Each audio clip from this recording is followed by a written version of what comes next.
माझ्या जाऊबाईला मुलबाळ नव्हतं आणि तिचा नवराही हे जग सोडून गेला होता। या गोष्टीचा तिला इतका धक्का बसला होता की ती बसल्या बसल्या सुद्धा बेशुद्ध व्हायची। ती बेशुद्ध झाल्यावर माझा नवरा तिला डॉक्टरकडे घेऊन जायचा आणि मग माझी जाऊबाई आणि नवरा परत आल्यावर जाऊबाई मला खूप आनंद दिसायची, खूप खुश दिसायची आणि सोबत अनेक शॉपिंग बॅग देखील असायच्या। मला प्रश्न पडायचा की जाऊबाई रडत रडत जातात आणि येताना एवढ्या हसत हसत कशा येतात। यासाठी मी एका दिवशी त्यांचा पाठलाग केला आणि मी पाहिलं की माझ्या नवऱ्याने जाऊबाईला एका घरी नेलं होतं आणि माझा नवरा जाऊबाई सोबत। आज पुन्हा माझी जाऊबाई बेशुद्ध पडली, ताबडतोब माझ्या नवऱ्याने तिला गाडीत बसवून डॉक्टरांकडे नेलं। माझ्या जाऊबाईच्या नवऱ्याचं काही दिवसांपूर्वीच निधन झालं होतं आणि या गोष्टीचा तिला खूप मोठा धक्का बसला होता, त्यामुळे तिला वारंवार असे झटके येत होते। माझा दीर आणि जाऊबाई यांच्यामध्ये खूप प्रेम होतं। मी कधीही त्यांना भांडताना पाहिलं नव्हतं, परंतु अचानक माझ्या दीराचा हृदयविकाराच्या झटक्याने मृत्यू झाला। 4 दिवस माझ्या जाऊबाईंनी अन्नाचा एक तुकडाही खाल्ला नव्हता।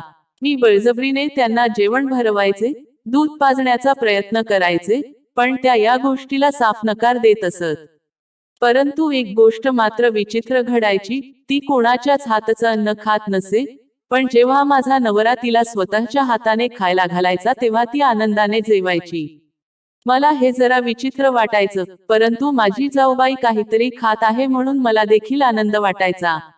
माझा नवरा जाऊबाईंची खूप चांगल्या प्रकारे काळजी घ्यायचा। जाऊबाई निपुत्रिक होती, तिला मुलबाळ नव्हतं आणि आता नवरा गेल्यास दुःखही तिच्यावर होतं।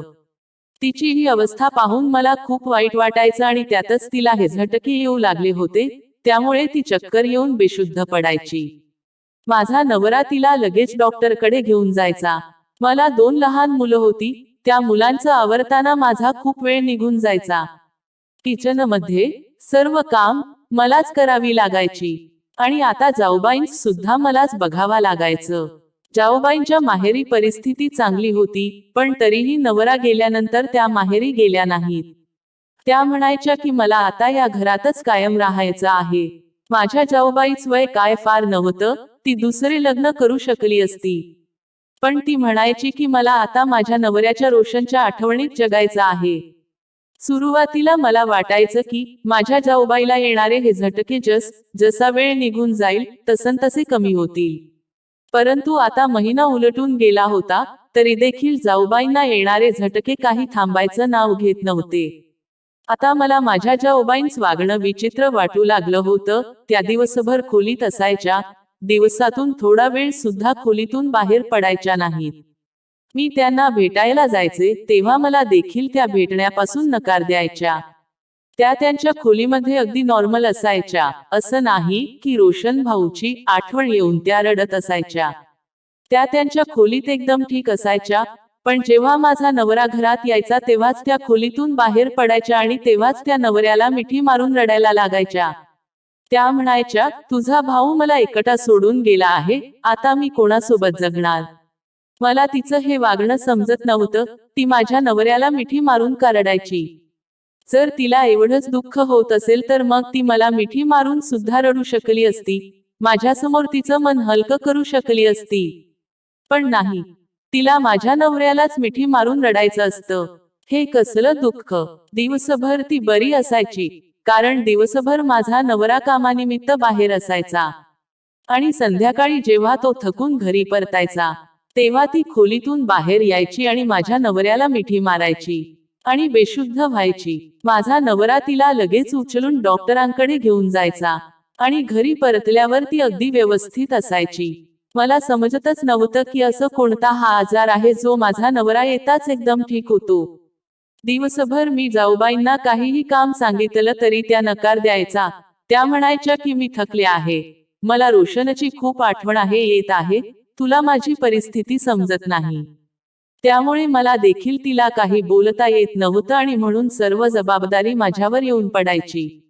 मी याबाबत माझ्या नवऱ्याला सांगितलं की उलट तो मला ओरडायचा आणि म्हणायचा की वहिनी दुःखात आहे, अशावेळी तू तिला धीर द्यायला हवा, ते करायचं सोडून तू उलट तिच्याबद्दल मला काहीही सांगत असतेस।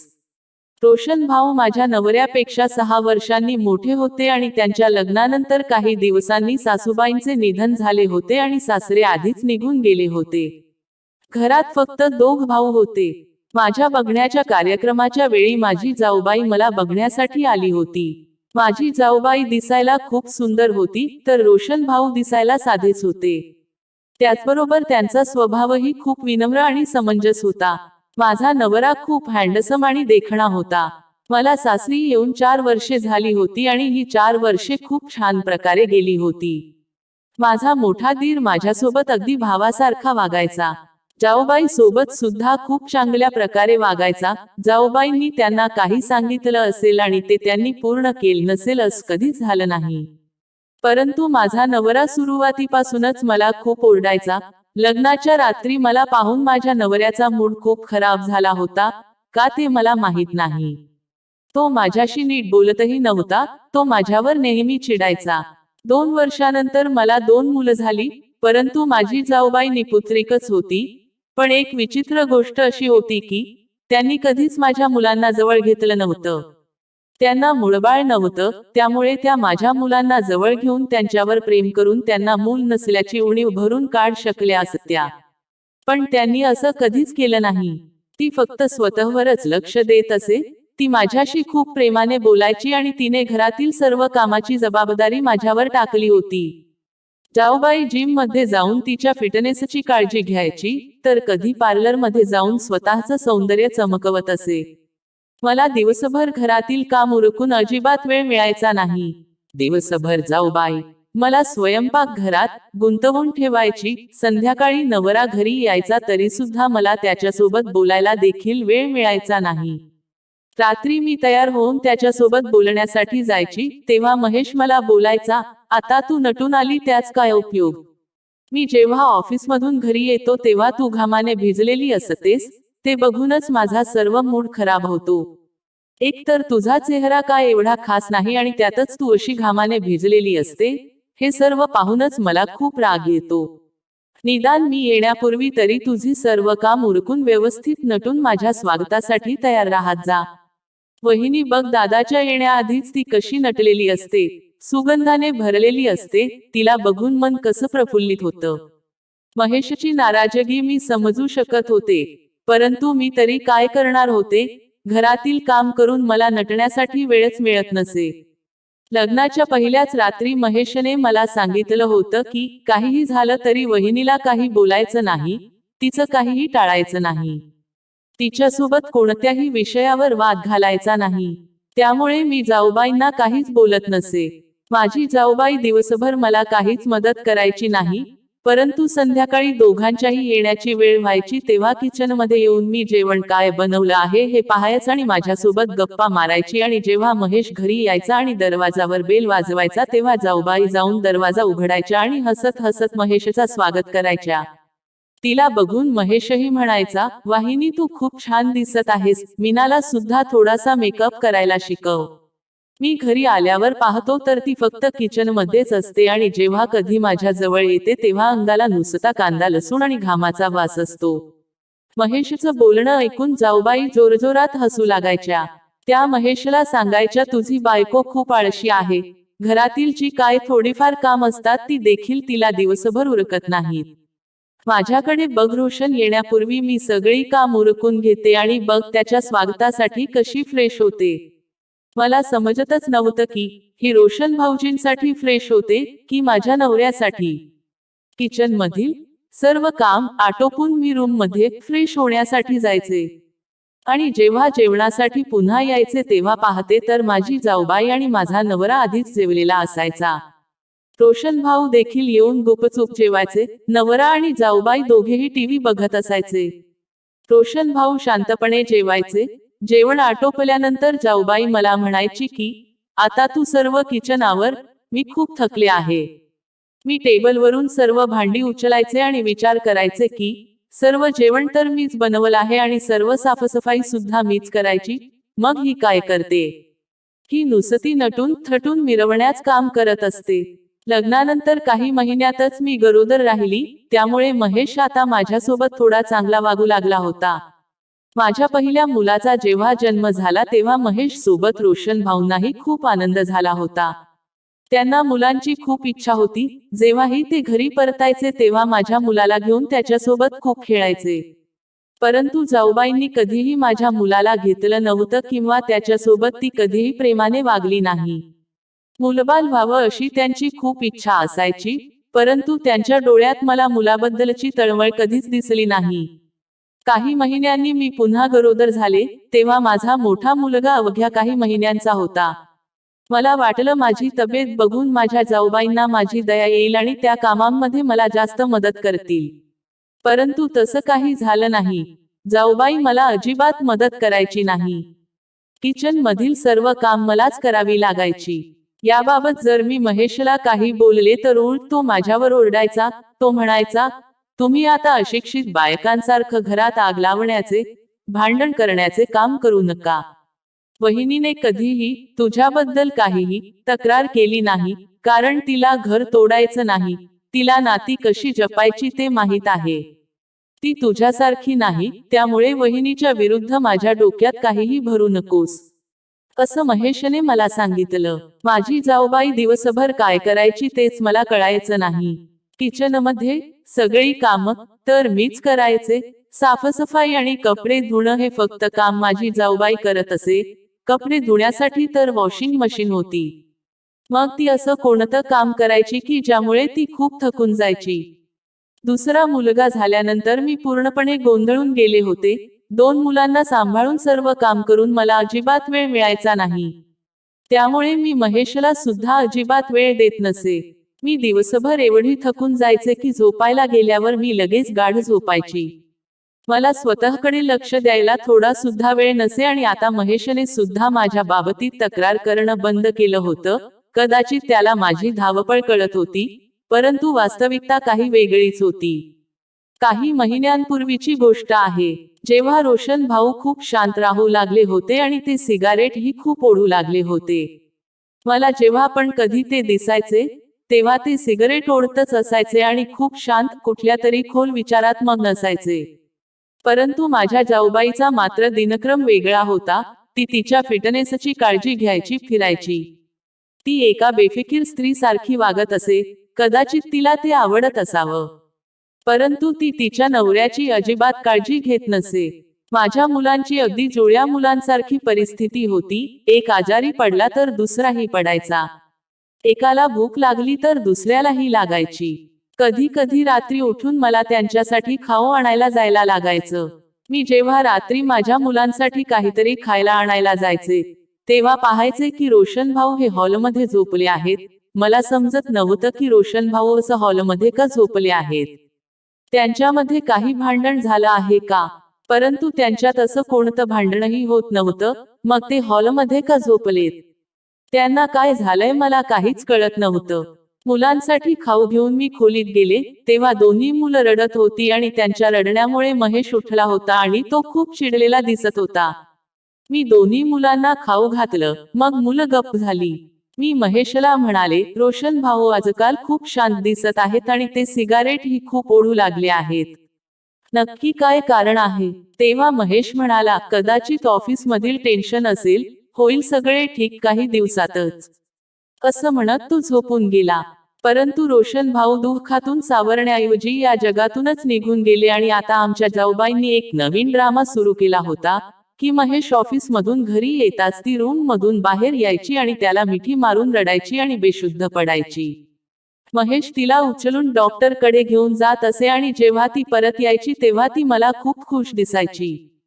दिवसभर माझी जाऊबाई तिच्या रूम मध्ये असायची आणि महेश घरी यायच्या वेळेवर ती अगदी नटून थटून महेशच्या स्वागतासाठी बाहेर असायची. जाऊबाईंनी महेशला सांगितलं की रोशनला मी असं नटलेलं खूप आवडायचं आणि त्याच्यासाठी मी असं नटत असते. तेव्हा रोशन देखील जाऊबाईंना म्हणायचा की ठीक आहे, माझ्या भावाची हीच इच्छा होती, मग तुम्ही तसं करा. आणि आता जाऊबाई रोजच नटून थटून राहायला लागली आणि जेव्हा महेश घरी यायचा तेव्हा जाऊबाई महेशला मिठी मारायची आणि बेशुद्ध व्हायची. आता जाऊबाईच बेशुद्ध होण्याचे प्रमाण खूपच वाढलं होतं. दर 2-3 दिवसांनी ती बेशुद्ध व्हायची. महेश जेव्हा तिला डॉक्टरकडे घेऊन जायचा तेव्हा परत येताना हातात जाऊबाईच्या हातात शॉपिंगच्या बॅगही असायच्या. महेश मला सांगायचा की वहिनीला थोडं बरं वाटावं यासाठी मी तिला शॉपिंगला घेऊन गेलो होतो, जेणेकरून तिला वाटू नये की दादा नाही तर तिला विचारणार कोणीही नाही. परंतु एके रात्री मी माझ्या डोळ्यांनी जे पाहिलं ते पाहून मला आश्चर्याचा मोठा धक्काच बसला. रात्री मुलांच्या रडण्याने मी उठले, तेव्हा पाहिलं तर साईडला महेश झोपलेला नव्हता. मी मुलांना खाऊ आणण्यासाठी किचनमध्ये गेले, तेव्हा मला जाऊबाईच्या हसण्याचा आवाज ऐकू आला. मी हळूहळू त्यांच्या खोळीजवळ पोहोचले. दरवाजा लावलेला होता पण खिडकीचा पडदा उघडा होता आणि मी खिडकीतून आत पाहिले आणि जे माझ्या डोळ्यांना दिसले ते पाहून माझ्या पायाखालील जमीनच सरकून गेली. मी परत माझ्या खोलीत आले आणि रडू लागले. मी मुलांना खायला दिलं आणि त्यांना झोपवले. काही वेळाने महेश हसत हसत खोलीत आला. मला पाहून तो म्हणाला, तू अजून जागी आहेस? मी विचारलं, तुम्ही कुठे गेला होतात? तर तो म्हणाला, दादा गेल्यानंतर वहिनी खूप उदास असते. मी पाणी पिण्यासाठी खोली बाहेर गेलो होतो तेव्हा मला तिच्या खोलीतून रडण्याचा आवाज ऐकू येत होता, म्हणून मी तिच्याकडे गेलो, तिला धीर दिला, तिच्यासोबत गप्पा मारल्या आणि हसलो. तेव्हा मी म्हणाले, तू तुझ्या वहिनीला मिठी मारून धीर देत होतास का? माझं बोलणं ऐकून महेश माझ्याकडे टक लावून पाहू लागला आणि म्हणाला, तू मला चोरून पाहत होतीस का? तुला माझ्याबद्दल काय वाटतं? ती माझी वहिनी आहे, ती माझ्या भावाची बायको आहे आणि जर तू माझ्यावर संशय घेत असतील तर मग मी नक्की तिच्याशी लग्न करेल. तर हे ऐकून मला मोठा धक्काच बसला. माझ्या माहेरी परिस्थिती बिकट होती. लग्नासाठी अजून 2 बहिणी होत्या आणि अशा परिस्थितीत मी माझ्या 2 मुलांना घेऊन माहेरी जाऊ शकत नव्हते. त्यामुळे मी गप्प बसले. परंतु आता जाऊबाईंचं आणि नवऱ्याचं वागणं अजूनच बेफिकीर झालं होतं. आता जाऊबाई महेश सोबत खूपच घुळून मिळून राहू लागली होती. त्याच्या सोबत बाहेर जायची आणि मला सारखं ऑर्डर द्यायची. पण मी तरी किती वेळ सहन करणार आणि एक दिवस मी तिच्यावर ओरडले. मी म्हणाले, तुमच्यात सभ्यपणा नावाची काही गोष्ट आहे की नाही? तुम्ही सारख्या महेश सोबत असता, तो माझा नवरा आहे, तुम्हाला त्याच्या सोबत फिरायला लाज वाटत नाही का? रात्री रडतडत तू त्याला तुझ्या खोलीत बोलावून घेतेस. त्या रात्री मी पाहिलं की कशा प्रकारे तू महेशच्या मिठीत रडत होतीस. तर यावर जाऊबाई हसू लागली आणि म्हणाली, त्या रात्री मी रडत होते तेव्हा महेश रूममध्ये आला. मी महेशला म्हणाले, महेश तू मला रोशन सारखा दिसतोस, तू प्लीज माझ्यापासून लांब जाऊ नकोस. यावर महेश मला म्हणाला, तू सतत दादाची आठवण का काढतेस? जर तू असं सारखी त्याची आठवण काढत राहिली तर तू आजारी पडशील. नंतर मी महेशला बोलले की तुझ्या दादानंतर मी एकटी पडली आहे, प्लीज माझ्यापासून दूर जाऊ नकोस आणि मी त्याच्या मिठीत जाऊन मी रडू लागले. मी एक बाई असल्याने मी हे सगळं सहन कसं करू शकत नव्हते. माझ्या नवऱ्याला रात्री एका बाईच्या रूममध्ये पाहून मला खूप मोठा धक्का बसला होता. मी तिला म्हणाले, तू महेशच्या भावाची बायको आहेस आणि तू असं त्याच्यासोबत वागतेस, तुला लाज वाटत नाही का? माझं बोलणं ऐकून ती जोरजोरात हसायला लागली. ती म्हणाली, आधी जाऊन चेहरा आरशात बघ आणि मग महेशला बघ. तुझं आणि महेशच कुठेही जुळत नाही. तू त्याच्या बायको सारखी कमी आणि मोलकरणी सारखी जास्त दिसतेस. ते ऐकून मला खूप वाईट वाटलं. मी म्हणाले, मला बघण्यासाठी तर तुम्हीच आला होता ना, मग तुम्ही मला का पसंत केलं?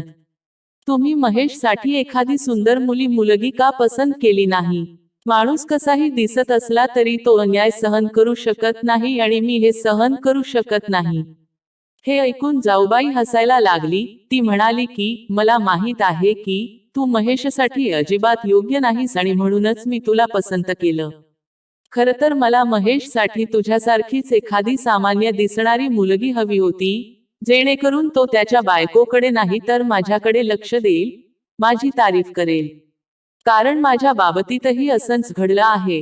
मी एवढी सुंदर आहे पण रोशन दिसायला एवढा साधा. माझ्या वडिलांनी रोशनचा स्वभाव बघून एका साध्या माणसाशी माझं लग्न करून दिलं.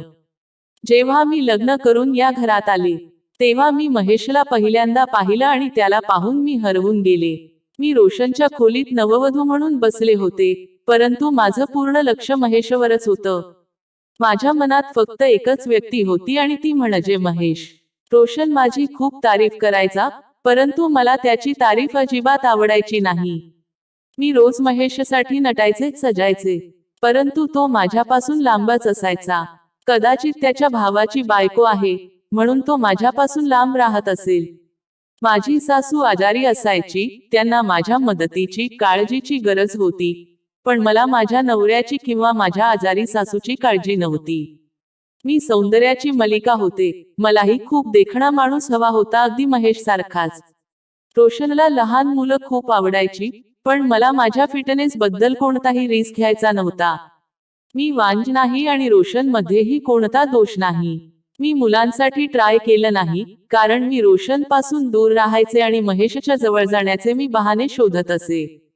माझ्या सासूच्या मृत्यूनंतर मी महेश सोबत बोलायला सुरुवात केली, तेव्हा रोशनला वाटायचं की मी महेशची काळजी घेते, जेणेकरून त्याला त्याच्या आईची आठवण येऊ नये. महेश जेव्हा कधी ऑफिसमधून परत यायचा तेव्हा मी त्याच्यासमोर छान छान कपडे घालून जायचे. मग मी स्वतः महेशला विचारायचे की मी कशी दिसते, कारण त्याने मला बघावं, माझी स्तुती करावी अशी माझी इच्छा असायची. जर महेशची बायको माझ्यापेक्षा सुंदर असती तर त्याने माझ्याकडे ढुंकूनही बघितलं नसतं आणि मला ते सहन झालं नसतं. असं जाऊबाई म्हणत होती. मी तुला सतत किचनमध्ये गुंतवून ठेवत असे, जेणेकरून महेशच्या मनातून तू पूर्णपणे उतरून जावीस. असाच वेळ जात होता, पण हळूहळू रोशनला माझ्यावर संशय येऊ लागला. तो मला म्हणाला नाही, पण मला त्याच्या वागण्यावरून हे जाणवत होतं. त्याने माझ्या डोळ्यात महेश बद्दल प्रेम पाहिला होत आणि मी सुद्धा एके दिवशी महेशवरील माझं प्रेम त्याच्यासमोर व्यक्त केलं होत. तू मला अजिबात आवडत नाहीस, असं मी रोशनला बोलले. त्यानंतर रोशन हॉलमध्ये झोपू लागला आणि एके दिवशी तो हे जग सोडून निघून गेला आणि आता महेशची सर्व सहानुभूती माझ्या पाठीशी आहे आणि तो दिवस दूर नाही जेव्हा महेश माझ्याशी लग्न करून तुला घराबाहेर काढेल. माझ्या जाऊबाईची घाणेरडे विचार मी रडत ऐकत होते. इतक्यातच महेश मोठ्या रागाने आत शिरला आणि जाऊबाईच्या गालावर एक जोरात कानाखाली मारली आणि म्हणू लागला, मी तुला माझी बहीण समजायचो आणि तू एवढे घाणेरडे विचार करत असशील असं मला वाटलं देखील नव्हतं. तू माझ्या वडिलांसारख्या भावाला मारलं आहेस. आत्ताच्या आत्ता इथून चालती हो, नाहीतर तुला मी मारत मारत घराबाहेर काढेल. महेश ज्या रागाच्या स्वरात बोलत होता, त्यावरून हेच दिसत होतं की त्याने त्याच्या वहिनीचे सर्व शब्द ऐकले होते. मी देवाचे आभार मानत होते, कारण मी जर त्याला हे सर्व सांगितलं असतं तर त्याने माझ्यावर कधीच विश्वास ठेवला नसता. सर्व सत्य महेश समोर उघड झाल्याने ती तिथून निघून गेली. महेशने माझा हात हातात घेतला आणि माझी माफी मागितली. मित्रांनो, तुम्हाला जर ही कथा आवडली असेल तर व्हिडिओला लाईक करा. अशा छान छान कथा पाहण्यासाठी चॅनलला सबस्क्राईब करा. धन्यवाद.